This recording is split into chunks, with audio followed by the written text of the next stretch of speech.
Yeah. You can, but just don't say that. If a company is bad, you can say it's bad, but Oh, just don't say it's this yeah, bad. yeah, yeah, yeah. All right. Unfiltered Faith Podcast, Conversations with Hearing. I'm your host, Elijah, and my co-host, Abraham. Yeah. what's up with you? Oh, today. Woo! Yeah. All right. As you know, these are Conversations with Hearing. Today we're joined by a very special guest, as usual. Joined by a very special guest. We always make sure to bring the best and keep the Yeah. yeah. So before I go into it, just to give you a clear picture of the person we're having, she goes by the name Natasha Seketa. Natasha Seketa, welcome to Unfiltered. Thank you so much for having me. I'm glad that you actually pronounced my surname correctly. It's rare, it's actually very rare that people pronounce it correctly. Wow. I Yeah. hear Sekeleta, Sekeletu, Seketi, and I'm just like, okay, Wow. here we go again. But yeah, thank you for pronouncing my surname correctly. And Wow. thank you for having me. Yeah, Oh. we're so honored to have you. And I'd just like to read out the profile, her profile for our guest, just to help us know who we are having, you know. So here it goes. Natasha Seketa is a young woman passionate about adolescents and young people. She is a sexual and reproductive health advocate, youth champion, trainer, and peer mentor who has volunteered and worked with various organizations in the dissemination of SRH, information, education, and counseling. Natasha previously served as Secretary General of the University of Zambia HIV/AIDS Response Program during her studies to obtain a Bachelor of Arts degree in Public Administration with Development Studies at the University of Zambia. Wow. She was also keynote speaker at the second edition of the Southern African Regional Students and Youth Conference held in Johannesburg, South Africa in July 2017. Natasha Seketa is also a mentorship in a box MIAB graduate and certified mentor from MIAB Training Institute under Set Apart International. Aside from her professional work in youth programming, she currently uses her knowledge to build the capacity and assertiveness in decision making with regards to health and well-being of adolescents community in her church community at Fountain of Life Church, Lusaka. Natasha, was so honored to have you. Wow. This is a great profile. What a profile. This is a great profile. But before we dive into our conversation, as usual, culture here on Unfiltered Faith, we have a few cards. There are four. You get to pick three. We Okay. call them icebreakers. They Okay. just help us get into the conversation. Huh? Mhm. So you get to pick three. You read out the question and answer it. But there's this one card. You just have to pick it. So you don't pick it. You get to pick all of them. Okay. All right. This is Yeah. going to be interesting. Yeah. You can go. So I think I'll start with this one. Oh. Okay, so the question is, what was the biggest event you ever attended, and what's the most inspirational thing you learned? Oh yeah. The biggest event I have ever attended. Okay. Yeah, I think I've attended so many events, eh? Yeah. So many events. So I would say the Set Apart International Teens Conference, Yeah. which took place in 2022. Yes? No, 2023. Yeah. So I was a speaker there, though. But I think for me, my highlight wasn't the fact that I was speaking at the Teens Conference. It was just how hungry the young people are. I know we say that a lot of young people are lost. Yeah. Most Gen Zs, Yeah. of course, they're now burying themselves in parties, burying themselves in social media. But I think it was very inspirational to see that there's so many teenagers who are still hungry for God. I think for me that was very, very inspirational. They are hungry for God. they're hungry to learn, they are hungry to be mentored as well. And even just the way the environment was in itself, you could tell that these kids are going through so much because there's a lot that's going on with these young people nowadays. But the fact that they attended that conference, for me, was a sign that they have acknowledged that there's so much going on and they need help. So for me, the hunger to learn was something that was very inspirational for me, attending that event. Wow, second that. Well, you can get the second one. Okay. Would you rather have the Sons of David or the Proverbs of Solomon? Hey. You know the Proverbs of Solomon. I saw a meme the other day, like that was saying how the book of Proverbs is just says you fool. You know, like the book of Proverbs is always like, you know. But I'd go with the Psalms of David. I think I find the Psalms of David very interesting. Other people say David was quite bipolar. Bipolar in that 1 minute he's praising God and excited. The next minute he's saying, kill my enemies. Why is my heart so downcast? But I think that kind of describes me sometimes. I have moments when I am downcast. I have moments when I'm praising God.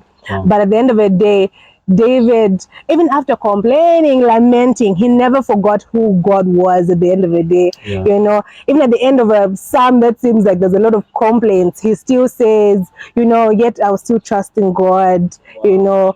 So I think for me, the Psalms of David pretty much describe my personality sometimes. I have my days I'm like, God, this is not cutting. What's going on? What's happening? And then I'm like, you know, but I'll still praise you. You're the creator of heaven and earth. So the Sons of David, the book of Proverbs is a bit, it's crazy. Today, man. Yeah, I've won today because it's always for the Proverbs. I see. I see. You know, it's pretty much there. You can just final cut. I hope I've already picked the one that's a must, though. Yeah, you have. Oh, okay, great. If you had a chance to go back in time and witness one biblical event, what would it be and why? Time travel. So if you have a chance to go back in time and witness one event. I think the crucifixion. Jesus, I know it's quite gruesome from the way we see it in, you know, the Passion of the Christ movies, but I think I'm just amazed at how, you know, how Jesus was able to stay on that cross, guys. So you'd like to be there watching the whole thing happen? Yes, I would love to just be able to witness that. And I think for me it would, because the cross signifies love. I think for me it would, the depth of love of him being on that cross would be like, oh, just being able to witness that. Of course, maybe the people then did not know the significance of it at that point, and we know it better now. I think being able to just experience that would be emotional, but it would be great. It would be great. So unpopular for most people. Yeah, I'm that weird sometimes. Because we're having a conversation with Abraham. He was telling me, should I say it? Yeah, you can. It was like, if he had a chance to go back in time and witness an event, he'd go for the time when Jesus stand. What would I do? That's a miracle. I was like, how? Are we Is it because of the wine? You want to taste the wine? Like, or? I wanted just to experience, like. So you wouldn't want to taste the wine? I would taste the wine. Yeah, I would taste wine. the wine. Yeah. No, other people say it was grape juice, but anyway, we never know. Yeah. Okay, we're going into now. Yeah, so we're diving into it now. Yeah, we're grateful that you're here. What a huge profile, so massive. I was actually listening, like that entire passage that you had to read. It's really something that is amazing, and how a few young people out there are aspiring to lead in such positions, and a lot of people out there don't really know how it is, also me, I have this concern that I've been debating about. Are leaders born or are leaders created? Okay. That's a very, very interesting perception, and it actually reminds me of something. It was a statement also we would have in public administration course, you know, but they would twist it around and ask public administrators born or made. I don't even understand why they even put it there anyway. From my perspective, I believe there are some leaders who are naturally born, and by that, what do I mean? So I think leadership in itself is about being able to influence, you know, it can be influencing decisions of others, influencing change, being able to bring out solutions, right? That's what leadership for me is. So there are people who are naturally born leaders, in that they are characters, you know, others are charismatic leaders. I would give an example of someone like Barack Obama. For me, I think Barack Obama was a charismatic leader. The way he carries himself, the way he speaks. You know, someone is bound to get inspired and led to, you know, Just wanna follow. to follow them. You know, when he just said, yes, we can, everybody was yes, we caning. Everyone wanted to have that whole yes, we can experience. So there are some people who are naturally born with certain abilities that allow them to lead, but I also believe that others can learn to be leaders. I think in the process of leadership, there's certain things that you can actually learn. So I think it's both born and made. There are others who and don't necessarily have certain natural abilities or qualities that leaders should have, but with a lot of interest in learning and just being intentional about learning certain things and skills, they can actually be made leaders. So yeah, from my perspective, we have two sides of the coin. Other leaders are born and other leaders are actually made. But for you personally, where do you find yourself? I think I am both, I would say. I think growing up, I've always found myself in situations where even just when we're young, you're playing and they say, oh, but Natasha, things like that. But why? You know, so I think I have a certain charismatic side to me, which I think is the natural born gift, but also there's certain things that I had to learn in the process. So I think I'm both sides. Yeah. Oh. Wow. You've talked about how you're defining leadership. You said it's the ability to influence, right? So can it just like does it have a number to say, a figure to say, okay, if you can influence this X number of people, you qualify to be a leader? Because I can influence my young brother. Yeah. Does that make me a leader? Yes. I think sometimes we take leadership as a title, right? Or a position. So you think you're a leader because you hold a position in church. You think you're a leader because maybe you're leading an organization, leading a large number of people. But I think just the fact that you're able to influence people or someone to do something. Of course, in this case, we want positive leadership, right? Yeah. We want positive leadership. So it can even be your young brother. It can be anyone, even just one person that can actually make you a leader. But also it depends on what context of leadership. But for me, in my perspective of what a leader is, you can even lead one person. Yeah. Wow.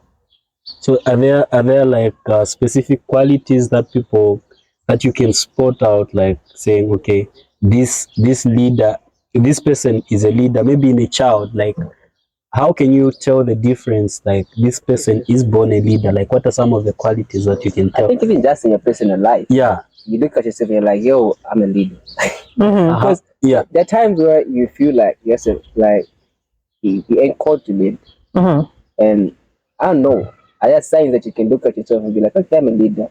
Or signs that you can look at a person and be like, this person is a leader and maybe I should follow them, or something like that? I think one of the things is someone who's a good communicator. I think someone who's a very good communicator is a good leader. And by communicator, I mean someone who, sometimes people think communication is just about being able to speak well. You're speaking, of course, that's one of the things where you can speak and then people listen to you. But also communication comes with active listening. I think someone who's able to listen to other people and be able to offer solutions. So if you find a child who is very interested in listening to other people, I think that is something you should take keen interest in and say, oh, maybe this child is actually a leader, because they're trying to get another person's perspective and listen to that and maybe give their perspective or bring out a solution. So a person who's a good communicator. And also, I think empathy. Yeah. Empathy would be someone who's able to, what would say, put yourself in another person's shoes, right? Yeah. So being able to feel what other people are feeling. So I think a person who's like that is someone who is a leader. So communicator, good communicator, someone who's empathetic is, I think those are some of the qualities of a leader for me. So like for you personally, how has been your personal experience, you being a female? I believe there are few females that are leading people. Yeah. You have been a speaker on different platforms. We can see from your profile, you're a leader in different positions. Yeah. So how has it been? Keynote speaker. Yeah.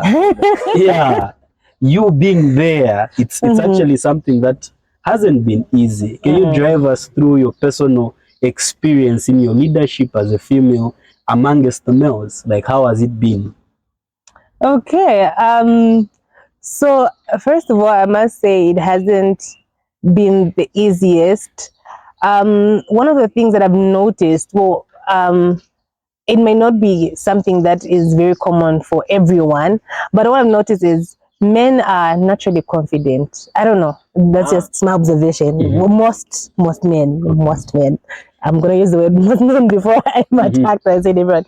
Most men are naturally confident. It takes a lot for females to be very, very confident and to believe in themselves. So for me, my journey has been about building my confidence to be able to lead, because I think being a leader requires a lot of confidence, especially if you're going to lead males or you're going to be a leader amongst males, because already the society we live in has placed men at a certain level. They're always the heads and the leaders. So for you as a female to actually come out on, and I don't use the word on top, but to actually lead, so it's been a journey of having to understand myself, understanding the men or the people that I am leading or I am leading with sometimes, understanding their personalities for me to be able to relate with them in a certain level, because sometimes when you don't understand the people who you're surrounded by, who you're leading, and you don't create a certain relationship with them, there's a tendency to think maybe you're trying to overrule or override them.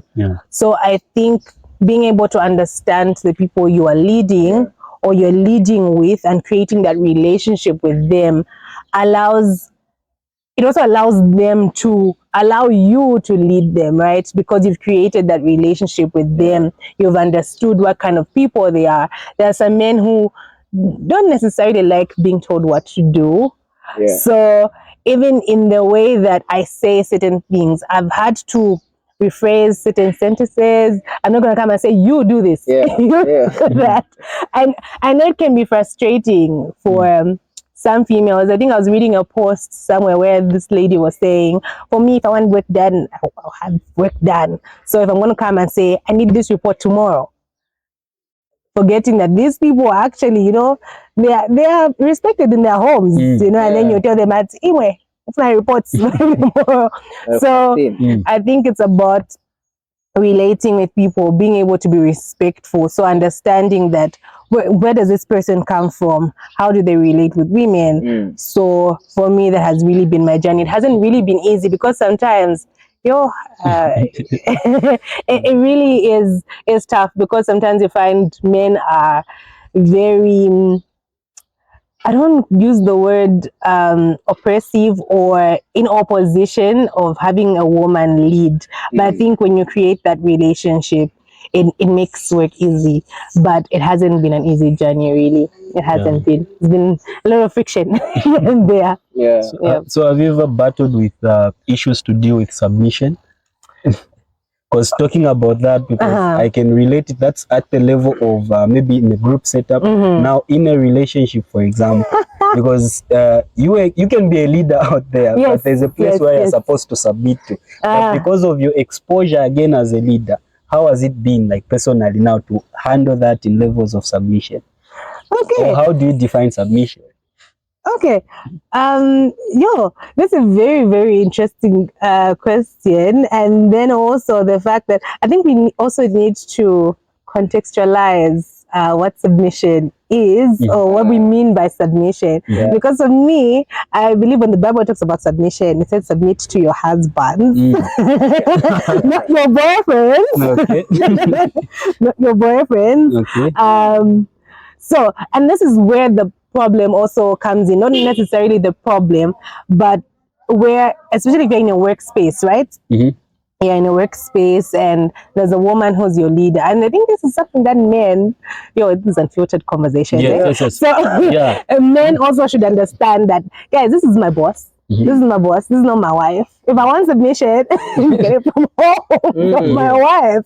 The Bible says submit to your husband. So it's not that I'm a woman and just supposed to submit to any man. Because submission is coming under the authority, right? For me, that's what I believe submission is. Coming under someone's authority. So have I had issues with submission? In the context of relationships, yes, I have had. I'm going to be very unfiltered and truthful about this conversation. Being in the space of SRH, sexual reproductive health, and just the advocacy space, sometimes there's a tendency to be very... I'm a feminist. By feminist, I mean I support the empowerment and women's rights, right? And I know feminism these days has been taken to the extreme. There's no, we hate men, but that's not what feminism is. Like feminism is just about the empowerment of women's rights and also just ensuring that men and women have equal access to certain things. It could be health, it could be education. But lately we're seeing the rise in people wanting to be, the women trying to be like men. What men can do, we can do better. Right? So there's that radical feminism. So at some point, I found myself lost in the process and being the feminist in a relationship and being the type, you can't tell me anything. I am the advocate. I am the keynote speaker. Unfortunately. Unfortunately, I did lose my way at some point. But we thank God for mentorship. We are back to where we are now. So yeah, I think I did have issues with submission, I would put it that way. But of course, like I mentioned, submission is or should be in the context of marriage and not necessarily in a relationship. But I think, yes, I did have issues with, let's say, respect. Let me use that word. But then we thank God for mentorship, and now we know where to place ourselves, if I can put it that way. Wow. Yeah. Wow. A lot has been said already. We're digesting. What men can do. Men can do better. First of all, do you think that's possible?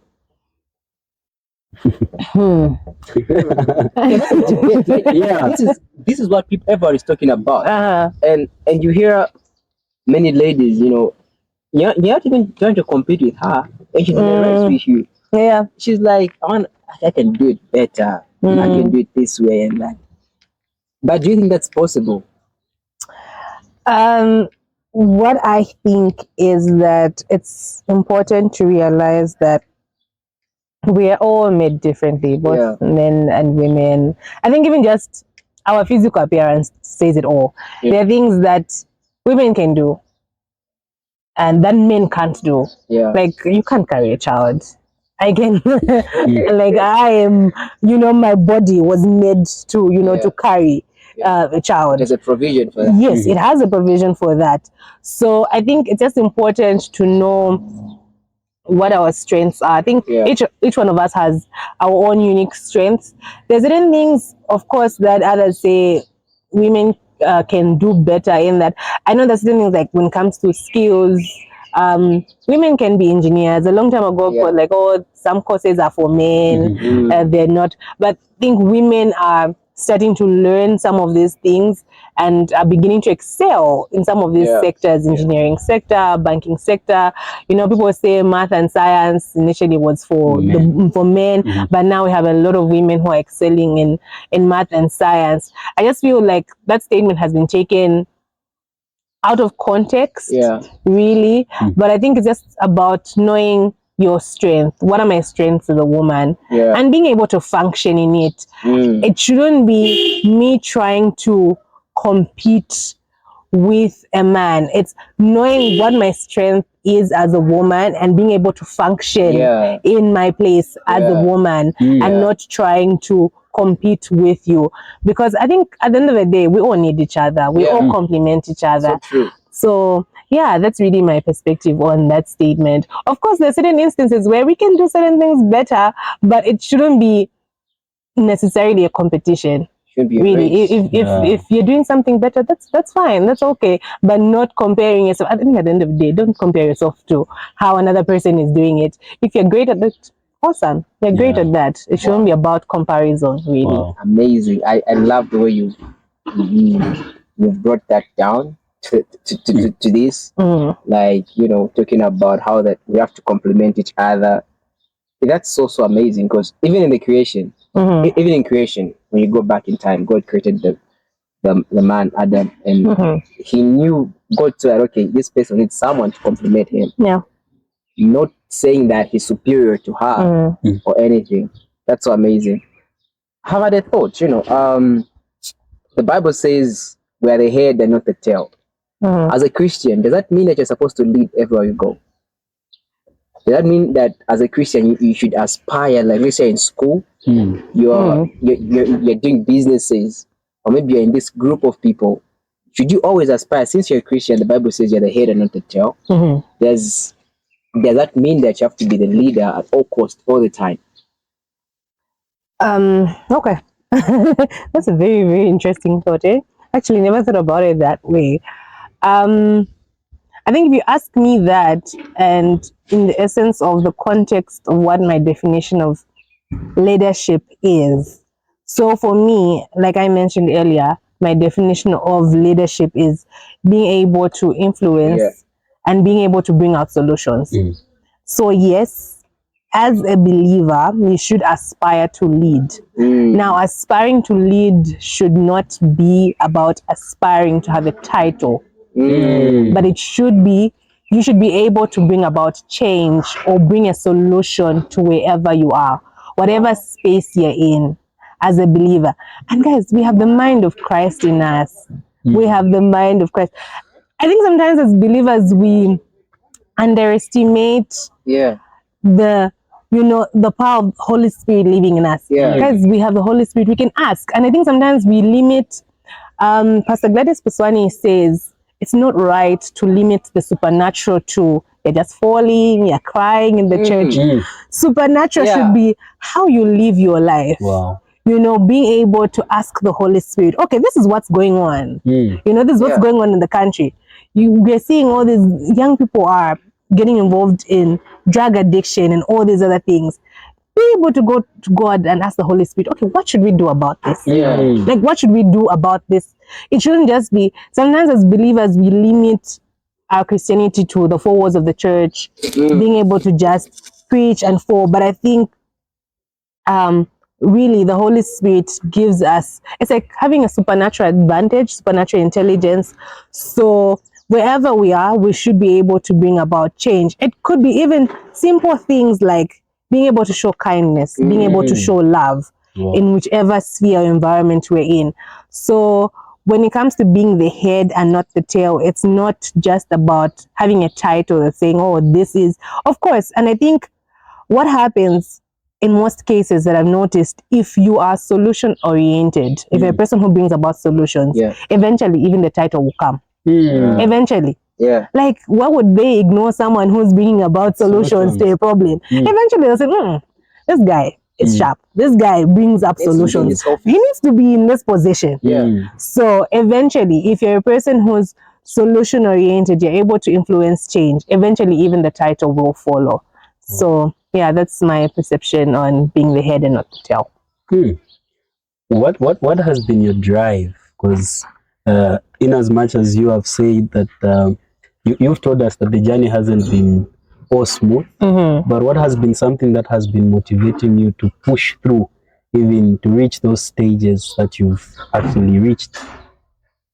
Okay, my drive really, so if I am to do a backstory of how I started my work, especially in the sexual reproductive health space, in particular around HIV and all that stuff. So I've lost about 2-3 loved ones to HIV opportunistic infections.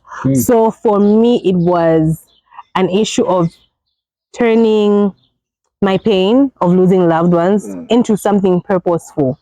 So I've come to realize that a lot of us stay in a place of pain and we don't do anything about your pain. You know, and I believe that nothing that happens to us is ever wasted. I think if you submit it to God's hands, it can be turned into something that is great.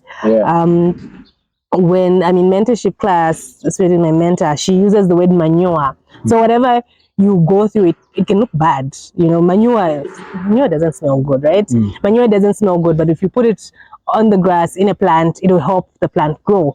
So for me, my pain was manure to grow something out of it. So the pain of losing a loved one led me to wanting to learn more. Okay, what's this thing about? How can I prevent others or teach others, you know, how to protect themselves from it, how to not get it? So that's how I moved into the sexual reproductive health space, the HIV space. So for me, my drive has really been to really just see people healthy, seeing people healthy, seeing people safe, and also just being able to see an environment where people fulfill their potential. For me, that is my drive. So if it means me being able to just talk to any adolescent girl, finding herself, you know, for me, that's enough. I don't necessarily need a whole stage. We thank God that I found myself in certain spaces, but sometimes my most profound moments have been just conversations with a young girl who's been through certain things that I have been through and helping her come out of it. So for me, my drive has really been seeing someone else light up and also be able to find themselves and fulfill their potential. For me, that has been my drive over the years. So no matter how tough the journey is, you know, it's a realization that my work deals with people. My work deals with people. So these are lives, these are hopes, these are dreams. In the same way that I have hopes and dreams, other people also have hopes and dreams. And if I can contribute to that, for me, that's enough. Wow. Yeah. What made you really get that courage? Because I remember at one point when I lost a friend, not to that, but okay, you just kind of feel like, okay, you're mad at God, you know, stuff like I even feel like crying right now. You really hate that job. What made you like pick yourself up?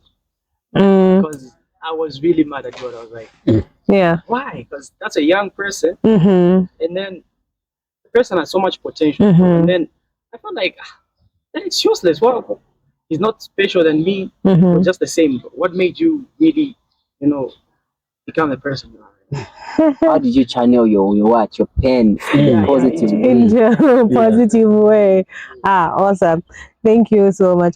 So you know, I think never, and I think that's why I chose Psalms, the Psalm from David earlier, like I said, because of course I had moments of like, God, what's going on? Like, hey, I don't like this. I don't like this. I'm a very, I always tell people, like, sometimes let's talk to God like our friend. Yeah.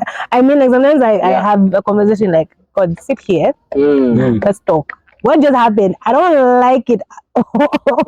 Having honest conversations. I think for me, it has been having honest conversations. I think sometimes as believers, we try to hide into we are strong, we have faith, right? Like, for me, I acknowledge that I am broken, I am in pain. I really acknowledge that. And also, I think for me, it's been about a strong support system. A strong support system. One thing that the devil does really is to isolate people. The devil likes to isolate people, and then that's when when he isolates you, that's when he attacks. So for me, it was about being found with people that love me, people that want to see me grow. So I'm grateful that I have like a very great support system. My family is really amazing. So for me, it was really about my family, my friends being around me, and not also me just not isolating myself. And also, it was just making the decision. I think at some point you reach a decision and say, I don't want to feel like this anymore. Like I just don't want to do this anymore. I don't want to feel like this anymore. Because sometimes you can have a strong support system, but it's up to you to decide. You can have a strong support system. People are supporting you. People want this for you, but do you want it for yourself? Do you really want to heal? Do you want it for yourself? So it was about making a decision. Of course, making the decision came through seeing the support and the love that I had from my family and my friends. So I think for me, I would really credit it to the type of family and friends that I've had over the years. Yeah. What would you say to someone, let's say a young girl has been raped, gets HIV, gets pregnant? Wow. That's a better situation. If I was in that situation, okay, people who go through that, I've read stories who go through that and become so frightened, become a very important person. I feel like those people are very strong. Oprah is a good example. Oprah Winfrey. Yeah. She was abused so many times, got pregnant, and there she is now. So what would you tell someone who doesn't know Oprah now? That's a very complicated case, but it's a case that usually happens. It happens quite a lot, and I think that's where issues of mental health counseling comes in. There's a lot of counseling that has to be involved in that situation because there's a whole lot of trauma. First of all, you didn't want, of course, no one wants to get raped. You get infected from there, and then you have a child, because these are situations where other people terminate the pregnancy. Other people, when they keep the pregnancies, it's a situation where they hate. They literally hate the child. And it takes a whole lot of counseling, to heal such a person, a whole lot of love to heal that person. My words really would be, sometimes when people are going through certain things, we want them to heal fast as people. Have you ever been in a situation where your friend is going through something? You're like, but guys, it's not easy. It's not easy. I think people need to be given the chance to grieve what has happened to them, to grieve the loss, what they have lost. Let's be very gracious with people. So it's about this person being gracious with themselves, to give themselves time to heal. And I think healing honestly has no time frame. You can't say I would have healed by this, by tomorrow, by next week, because sometimes you feel like you have healed and then memories will come at some point, right? Flashbacks. So that's at the point where you have to be very give yourself some grace, because that's going to happen. But my words really would be, that a lot of counseling, a lot of love. I cannot overemphasize counseling. professional counseling, because there are some people who are really trained to deal with such issues. Of course, there are people who, like friends, can be there for you, can, encourage you. But I think there's certain things that should be handled by professional counselors. Of course, a professional counselor and also having spiritual counsel would also help. But and sometimes we say things like it's not the end of the world, but at that point, the person feels like it's the end of the world, honestly. So I try to avoid words like it's not the end of the world.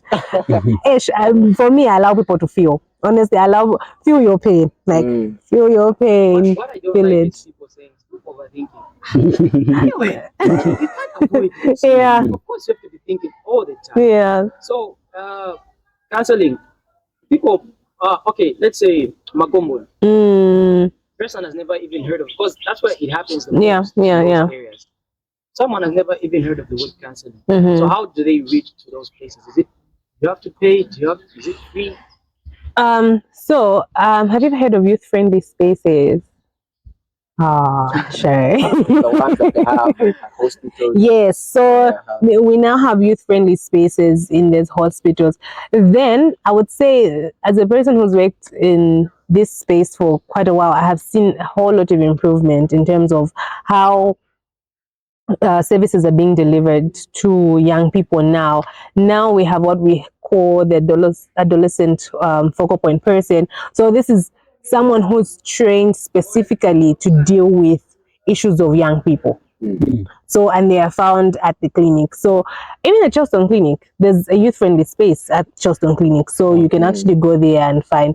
So, and these services are free, and then they can also do a referral. So sometimes we don't know these things because I know, of course, I can't say we don't research, but also I think that's also work on us in this field to be able to give information, disseminate information in these communities. Sometimes I think we spend a lot of time thinking, if I'm going to post about it on social media and say, Kulichani, Chikuli Clinic, but I'll post it on Facebook, but not everyone has access to Facebook, So I think for me, that the fact that you don't know and the fact that you've highlighted that is a light bulb, and it's very insightful for me to tell me that there's a lot of work that we need to do in terms of information dissemination, even in our communities, being able to go to the communities and sensitize and say, okay, there's this service. If you need counseling, there's this service at the clinic, because most of the young people don't know about this. So thank you so much for that. So it gives me a highlight of what's going on at the ground,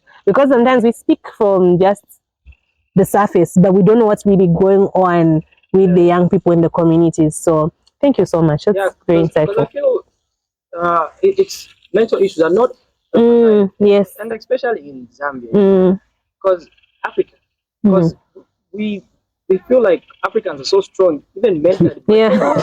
Apparently we're supposed to be the tough ones. You find a person. I was listening to that's a podcast.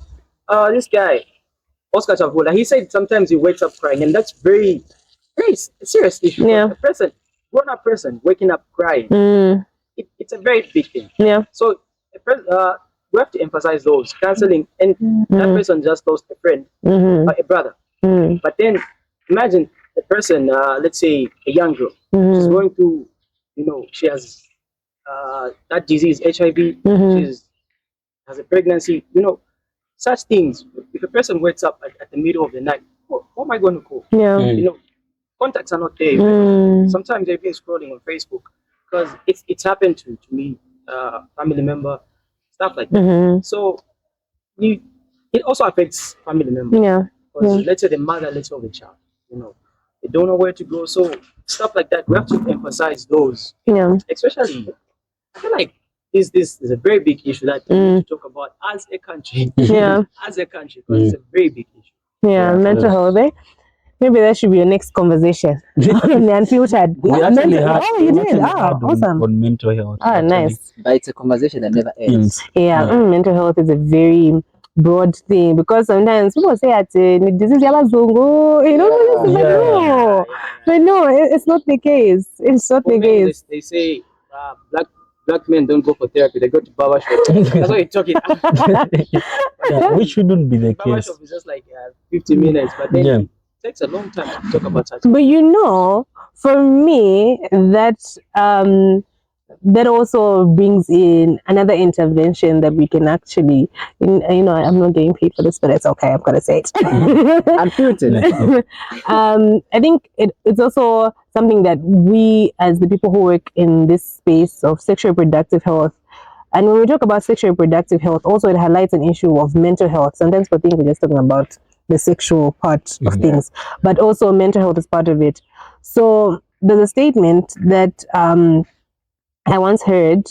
It was saying, it's not that men are hard to reach, it's they are just hardly reached. So the thing that you've talked about, how going to they go to the barber shop. So what if we came up with a program where we even trained some barbershop owners or barber men in mental health counseling, so that even when you go to the barbershop, as you have that conversation, there's an element you don't even realize it, but this person is actually giving you counsel. They're trained and they're giving you counsel in that process. Because first of all, one of the things about mental health is when you're able to talk about certain things. So when you are talking about your issues, sometimes in the barbershop, you don't even realize that that's your healing point. And most importantly, the person who you're talking to, if they're able to respond to you in a certain way. So what if we did train some barber men in mental health counseling, how to handle certain conversations with people? I think that would be quite, I think sometimes we would reduce some of these things, even just the traffic. It's not everyone who has the time to go to the clinic, you know, to see an actual counselor. So I think that's very interesting. Women, Go there a lot. yeah. So places where people are found, that should be emphasized more. So literally taking the service to the people instead of the people going to. Okay. That's a smart one. Yeah. I love how this is moving. Learning a lot already. So, in your space, how do you bring in Jesus? Very interesting. It's such an interesting space to be in, first of all. It is. We have people that are broken, It is. people that have issues, like a lot of issues. And how do you bring in Jesus into your workspace and still be professional at the same time? Because that's work. You can't just be saying, Jesus, can't be saying. I think for me, it's about applying certain principles of the Bible. Things like the fruit of the Spirit. Things like when the Bible says, love is patient, love is kind.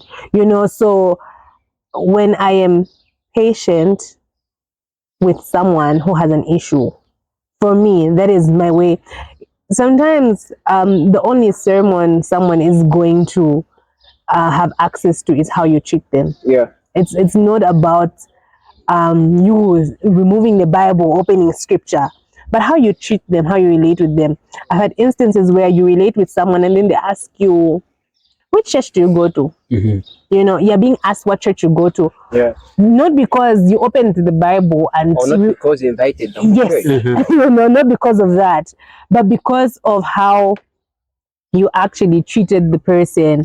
So I think for me, it's really been how I treat people. Am I treating people with kindness? Am I treating people with love? Am I being patient with them? And then from there, when they get to, you know, they embrace with that love, with that kindness, with that patience, I'm able to just gain access into their lives, into their hearts. And then from there, we can have further conversations when it comes to salvation and Jesus. I think for me, that's the strategy that I have used mainly. Using your life as a sermon. Yes. That's amazing. Wow. So that's really, I think, because most of the times I like the point that you've raised, saying sometimes it's not really what you tell people, but what you do for people that can be a great sermon. Yeah, it's really something that I think people learn a lot when they see your life than what you talk about. Because mostly our speech can be very good about love, but we don't express it. Exactly. Yeah. So there are things like in leadership. I don't know, how have you been able to handle, or at all if you ever had, how have you been able to handle fear, anxiety? Have you ever had like stage fright or something? Like what? Yeah, because sometimes I've heard of people that have said they have been on numerous stages, but still they still have that thing. Is it the same with you? Yes, definitely it is. I still get it. I think I'm not used to it. So I'm going to tell you a story. I haven't always been the confident the confident girl. Yeah. So sometime back in high school, so the thing about my life is that I think growing up, I was bullied quite a lot. I was bullied for almost everything, for my skin tone. I was, because I was wearing specs. I was wearing specs at a very young age. I was called Akama Gogo Akafita. You know, like a dead girl, a dead girl who wears goggles, right? So I was bullied for my skin tone, for wearing spectacles. I was bullied for my height. People can't see that I'm short, but I'm short. So I was bullied for my height. I was called shortcut at some point.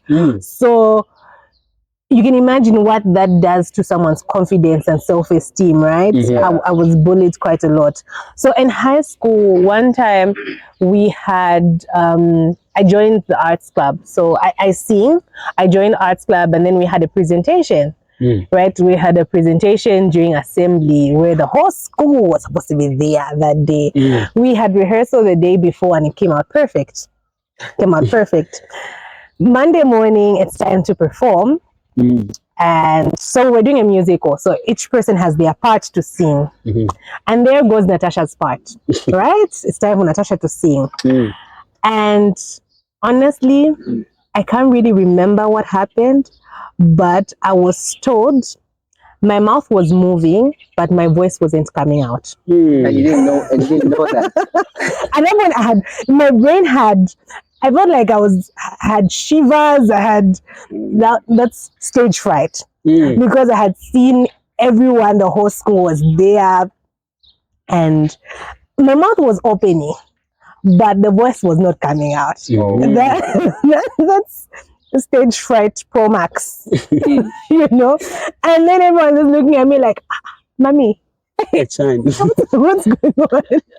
going on? And we were just launching the arts club. Now imagine the whole launch was ruined by me at that point. So that's how bad stage fright was for me.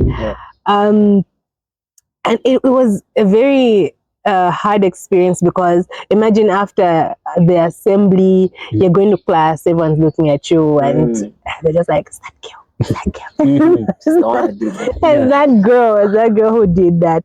It was very tough for me to even want to like get back on the stage and do something. At least I had some people who, because I would sing at Scripture Union. So for those who had seen me sing at Scripture Union, they were like, "But this girl sings." So, you know, they came to my defense like, "Ah, it was a stage fright, but she's good, she sings," and all that stuff. It took a lot, you know, it took a lot for me to get back. So I have had a whole experience with stage fright. I still get it sometimes when I have to do something. I still have fear and anxiety. Like sometimes the voices in my head, sometimes they take me back to remember what you did in high school. Remember what you did in high school. But I think for me, overcoming fear, anxiety, and stage fright has been one, preparing. Sometimes the reason why we have stage fright, we have anxiety and fear, is because we're not fully prepared. So if there's something that I'm going to do, I want to be fully prepared for it. Like if it's a presentation, I want to research on it. What am I going to talk about? Are my points aligned? You know, so being fully prepared for what I'm going to do. And also sometimes breathing exercises, guys. Just breathe in, breathe out. It looks like it's a minor thing, but it's very important. Breathe in, breathe out. And also just practicing. It's been about practicing, being able to look at myself in the mirror. Sometimes people don't like to look at themselves in the mirror. Look at yourself in the mirror. I look at myself in the mirror. I literally have a whole conversation with myself. Wow. I literally have a whole conversation with myself. Like, okay, Natasha, you can do this. You can do this. You can do this. And also, if it depends on what exactly I'm supposed to do. I literally have like a whole, if I'm doing an interview, I'm literally having a whole interview with myself in front of the mirror, being able to practice. And also another thing to be able to overcome anxiety, fear as well as stage fright is being able to also get feedback. Sometimes we don't like to hear the things that we didn't do well previously. But if you ask someone else like, okay, so I did this previously. How did that sound? What areas do I need to work on? You know, so if you ask someone for feedback and they tell you, okay, we didn't do on this part, and please, let's surround ourselves with people who tell us the truth. Sometimes we have friends who just want, the chamber boss, but but you know, be surrounded by people who are honest enough. Of course, they should be honest. They should tell the truth with love. You know, sometimes how people say things is very, you know, like brutally honest. I never say brutally honest, but of course, it should be honest, but with love. So I think over the years, overcoming fear, anxiety, and stage fright has been about being able to get feedback from people. Yeah, I think I've been told over the years, I used to speak very fast, like very, very fast, to the point where people can't hear what I'm saying. But because of feedback, I am learning to speak slower. I'm learning to speak slower now.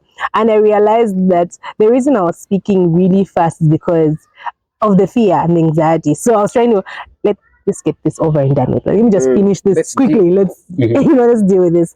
So yeah, so it's been about preparation, practice, practicing in front of the mirror, being able to breathe in and out. Surround yourself with people who are honest with you, who give you constructive feedback. Another thing would be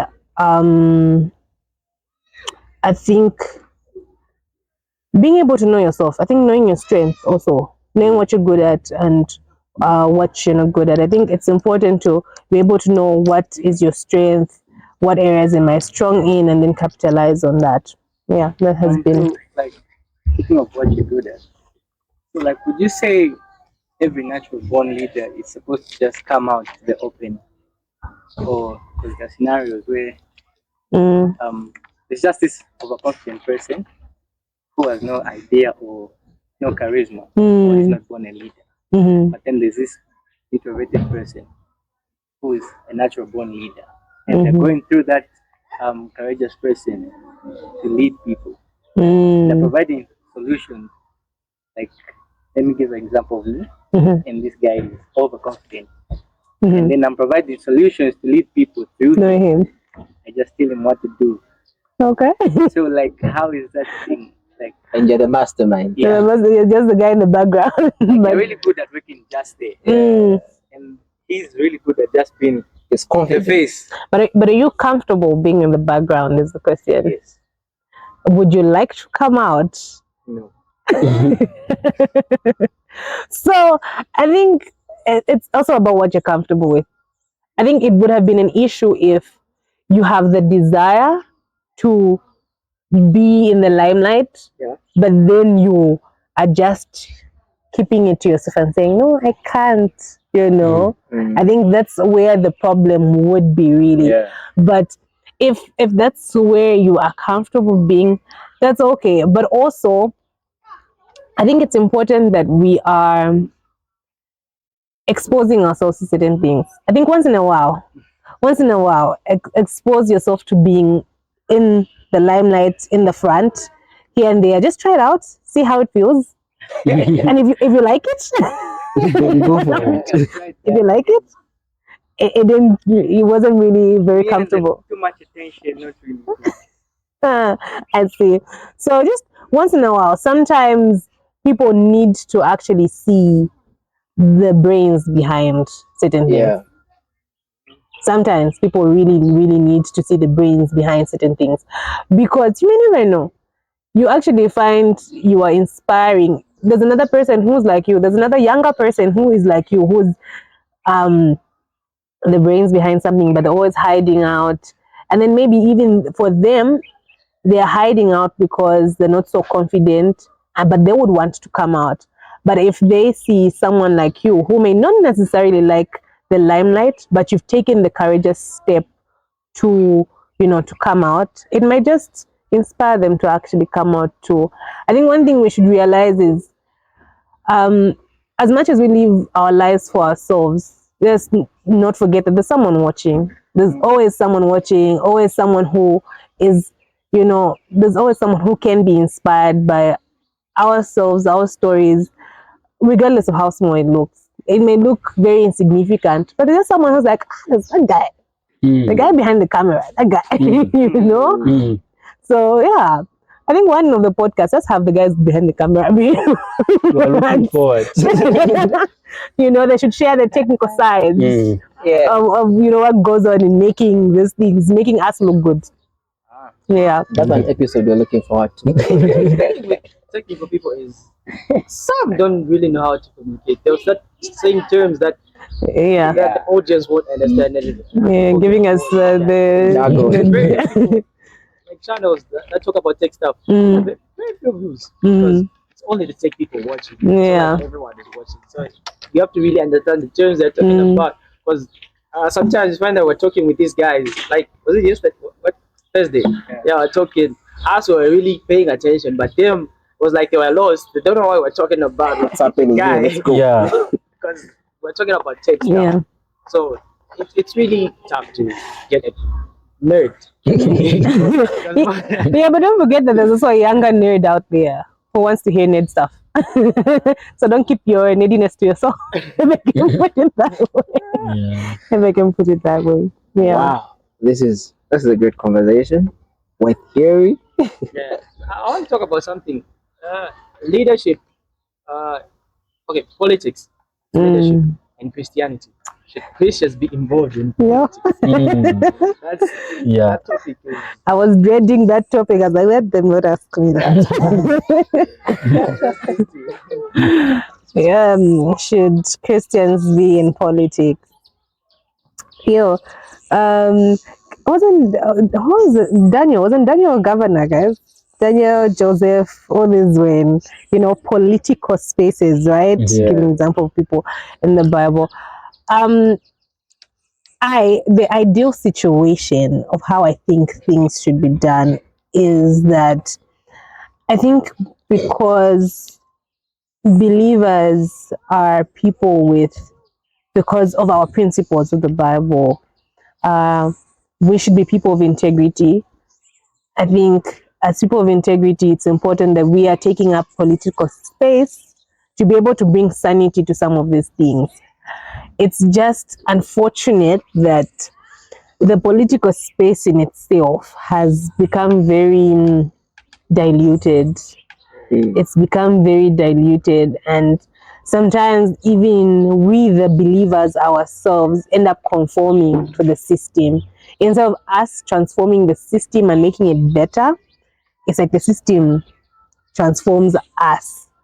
So I think it's time also as a church, we are very deliberate about there's something that we call Christians in the marketplace, right? So we should be very deliberate about how we are training believers to take up certain positions, right? So even in our churches, so we should be able to do trainings around, okay, what are the political systems? And then being able to put the principles together. Okay, if this is the political system, this is how it works.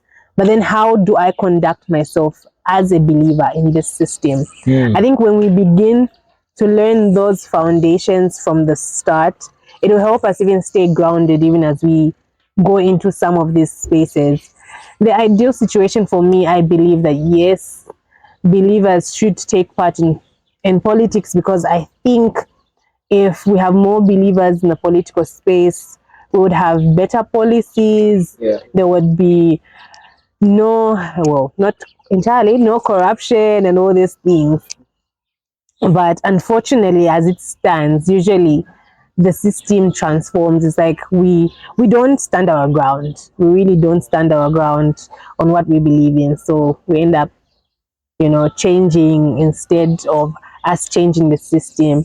But I think it's really important that we as Christians are very deliberate about influencing the seven mountains of influence issues around education, entertainment, politics. So we should be very deliberate. Business, we need a lot of business people, entrepreneurs who are believers, because we know there's going to be integrity, and I think for me that's one thing that works for me as a baker. I bake, so I run a business, so it's called Sugary Bliss. So I run it on certain principles. Like if I say I'm going to bake this, I have to bake this, because I can't lie to you. Yeah. I don't want to lie to you.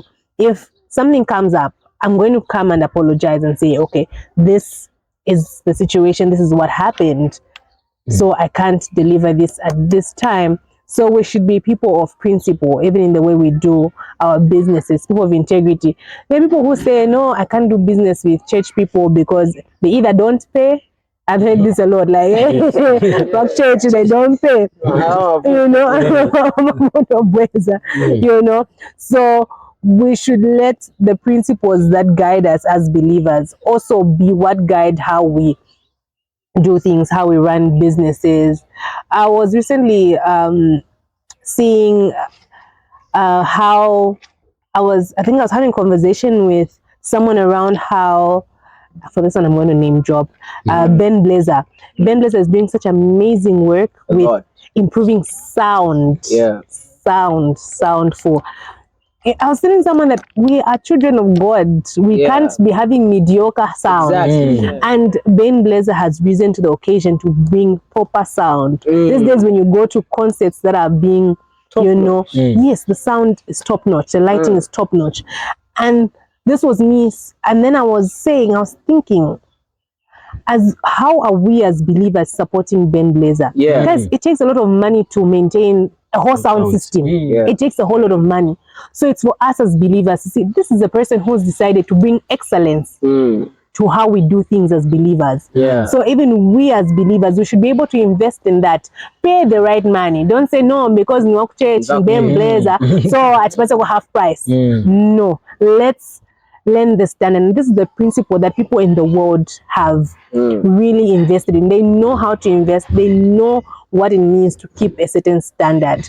And these are things that we as believers should be leading on. Yeah. When we talk about having an excellent spirit, the Bible talks about having an excellent spirit. So these are things that we should be leading on. I think most of these things that the world, they do, they've been copying from us. So we've been sleeping. We've just been sleeping on what we should actually been doing. So I think it's really a challenge to most of us that let our Christianity, our principles even reflect in the things that we do in the business world, even in every other profession. So true. So you working in the sex and productive space, would like to get your view on a general view on sex and relationships in today's time, Gen Z.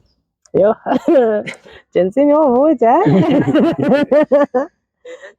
just to add on that question, so in Jay-Z, and then what exactly, let's say you're in a church, so we talk about that, HIV, and it involves the issue of protection and stuff. Yeah.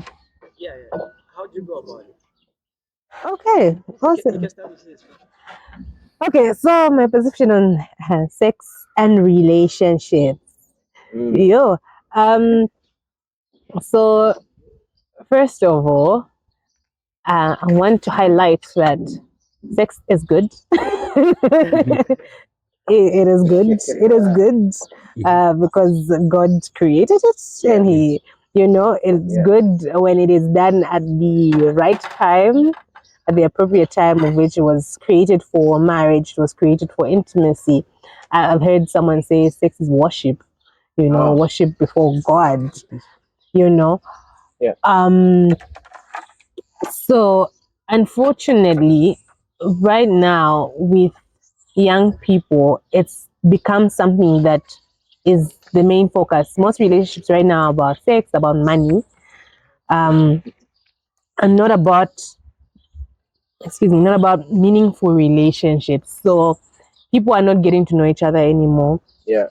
They're not getting to find out, okay, what is your vision for your life? Where do you see yourself? Do you want to build a future? And the main focus has been on sex, and sometimes I think we underestimate why sex before marriage is something that should be avoided, because the issues like you've highlighted, some premarital sex leads to issues of pregnancy. Some, like the space that I'm found in right now, we've seen a lot how most of young people are more scared of getting pregnant than getting sick. Yeah, unfortunately. Wow. Unfortunately, like they're more afraid of getting pregnant than getting sick. And now, of course, there's so many ways in how you can prevent pregnancy. They are doing those ways, but then they find themselves in a space where now they are, getting infected with STIs, there's HIV in itself.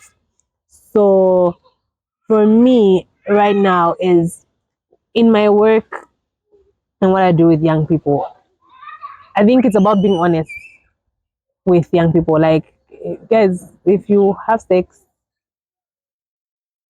and it's not protected, this will happen. You're going to get HIV if you sleep with an infected person. Because how many of us even know the status of the people we're sleeping with? Like, for most people, it's just someone you just meet. Before you even know it, there you are. So we don't know the statuses of the people we're sleeping with, the chances of getting pregnant. So those are the issues, I think, being honest, and then marrying it to your question also. I think there's no two ways about it. I think we can try our best to sound as not really holy. I don't use the word holy, or sound as decent, maybe is the word about it. But that's how it is. If I'm going to explain HIV transmission to you, I'm going to explain it the way it is.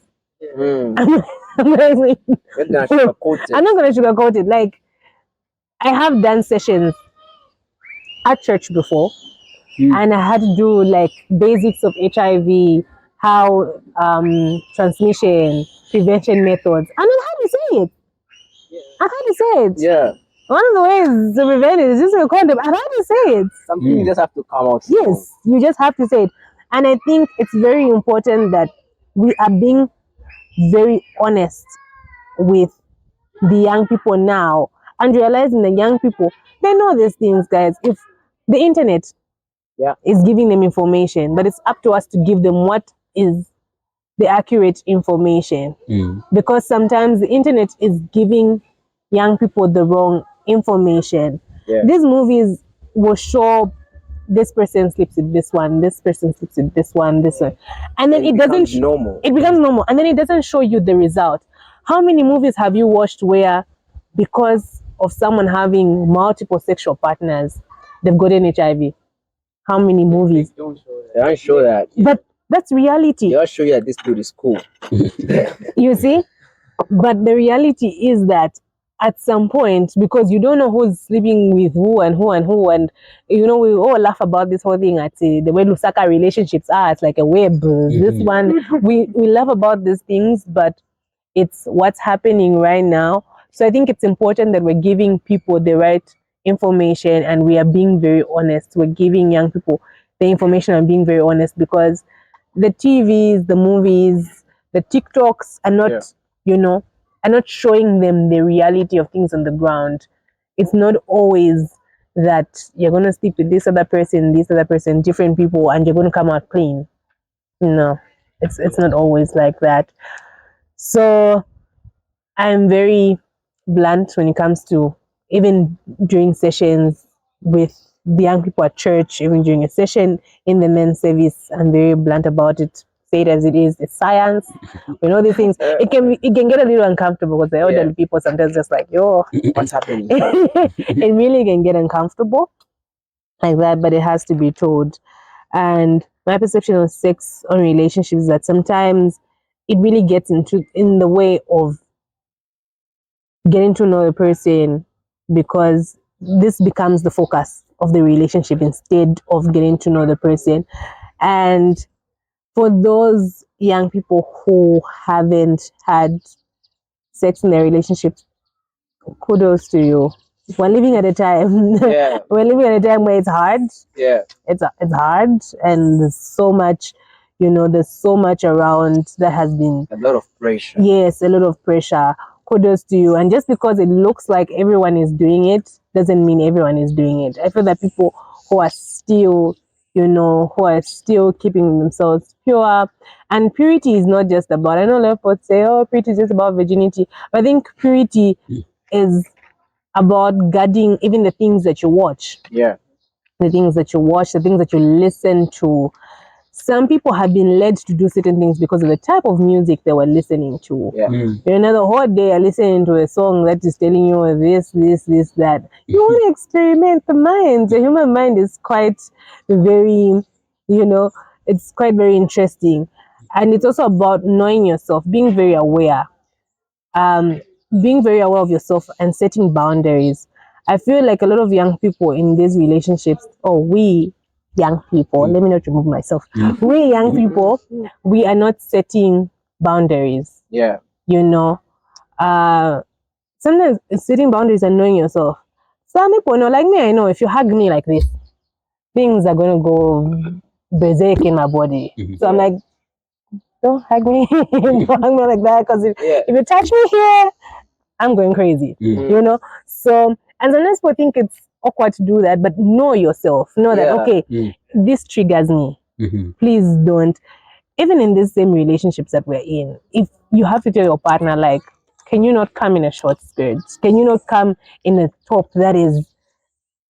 You can look like you are a weak person, but that's been too much at times. Yeah, but I would rather look like I'm a weak person or a too much person and protect myself and protect the relationship that we have, So know yourself, set boundaries. Sometimes we find ourselves in situations where you just want to be alone.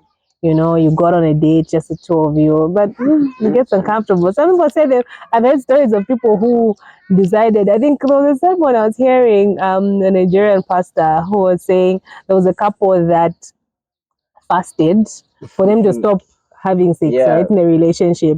And then they decided to meet on the last day of the fasting. They did meet together, like to fast together and end the fasting and pray together. And that's the day they slept together and impregnated each other. Guys, the human body is quite tricky. And about that, if you can take it, by the way.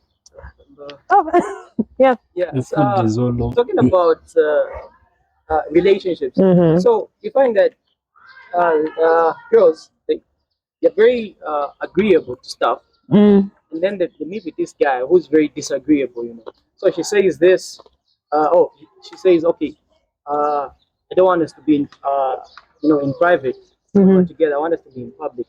But then the guy is very disagreeable. Yeah. And then you find that the guy is very, let's say confident. And then she's very submissive. How can they get out in such situations? Because some guys are overconfident, and then what reason? He reads on the girl, and then So how do you approach such issues to a girl child? So I think one of the things that we teach in most of our programs is assertiveness when it comes to adolescent girls. We teach them how to be confident, how to make decisions, how to stand up for yourself. Like, if this, and what we call, like, being able to know what your values are. What are your values? And being able to stand on them. So we try our best, and it's not just something we do once off, like it's a once off training. But this is something it's like a continuous journey, being able to teach how to be very confident. What are your goals right now? What is your focus? To the point where if this person or what they're saying doesn't look like where you're going, what your values are, and what you don't agree with, you just say, I'm not doing this relationship anymore, you know. And that's where we tend to also, we've decided to also do an aspect of skills training, because we've come to discover that some of these relationships, one of the main reasons why men have a upper hand over girls is because they're giving them money, they're buying them the iPhone. But if, as a young girl, I'm able to have simple skills, it can be skills like baking, skills like sewing, you know, I'm empowered with a certain skill. So if I'm able to do something with that skill, start a business, it doesn't even necessarily have to be anything fancy, really. You know, it can be small, simple things, selling fritters, what. As long as I'm able to do that, a man can't necessarily be, you know, and I'm not saying that men are not important. No, I'm not trying to say that. But sometimes most of these young girls are forced to do some of these things because they feel indebted to this man who's bought them this iPhone, this, you know. So we really try our best to teach them assertiveness, give them at least even a skill as well. Yeah. When you talk about the skill, it's very important because you find that not even, let's say, a man giving her money, you find that she's working in a place, let's say a bar. Yeah. She's not even comfortable. I'm not saying it's wrong to work in a bar or something. I'm saying, let's say the person isn't even comfortable in that place. Men are found there, they're very drunk. So you find that she's looking for money, she's found in those places, and then you find your folder. Then a man comes, you know, I'll give you stuff. Yeah. So if she has a skill, she won't be working in that place. Let's say she can, you know, Especially if she's underage, it's not right. Yeah. Yeah. In terms of situation, like Yeah. shanty areas, find so in Zapali, Kachan, Kalika store, because and you find men who are there, they're not really sane when they're drunk. So you find that if you have drama, start doing things that it even ends up in being abused. Yeah. You find that let's say she refuses, and then no code ends up being hurt. Stuff like that. Yeah. So skills are very important to young girls. I feel we should push for that again in Zambia. Getting such skills, and we should just include more skills, counseling skills. You know, we think skills maybe about tailoring and stuff, but then there are a lot more. We can discuss about that. Include those. I think that's very important. Awesome. Whew. What a great conversation we've been having here. How long have we been recording, guys? Oh wow! No. Wow. Abraham, are you half of the things you wanted to talk about? Not yet. What? Because of time. But anyway, this has been a great conversation. Natasha, we really appreciate you being here. Yeah. Thank you We so appreciate much. you being unfiltered on Unfiltered Faith Podcast. And guys, please subscribe, share. Bro, that thing we talked about. What the question we should always end with? Speaking out to the universe. Oh, You can address I think you're carrying that today. Mhm. You're doing that today. You know how it went last time. Bro, you're here today. You know how it went last time. I was that's it. So okay, we want to start ending it this way, where you speak out something that, because we believe there's power in the tongue. So you say something that you aspire to achieve in your life. Say it on the podcast. Yeah, in the next 5, I don't know how many years. Yeah, in how many? Not even in that. Just in the. Yeah, but something that you just want to do. Yeah. Something I want to do. I think one thing that I've always wanted to do is to actually go to the United Nations headquarters. Wow. I have, because I think it's something, like I said, I come from a very supportive family. So words of affirmation is a big deal for me. My dad is always telling me, Natasha, you can do anything. One day, Natasha, you're going to be UN Secretary General. You know, you're going to go to the UN headquarters. So it's been in my mind and in my heart, like one day I'm gonna visit the UN headquarters. So power in the tongue. It's been written in the book that I said this publicly on this day. That one day. So the day when I go, I'll take pictures and send to you guys. Yeah. I made it, guys. I made it. Wow. This is Unfiltered Faith Conversations with hearing. Subscribe, everything. Say it. Do what you do. Like, share, subscribe, tell a friend about it. Yeah, comment also. And it's Unfiltered Faith Podcast 360. You know how YouTube is. We always wanted to have a number at last. So it's 360. Yeah, so it's Unfiltered Faith Podcast 360.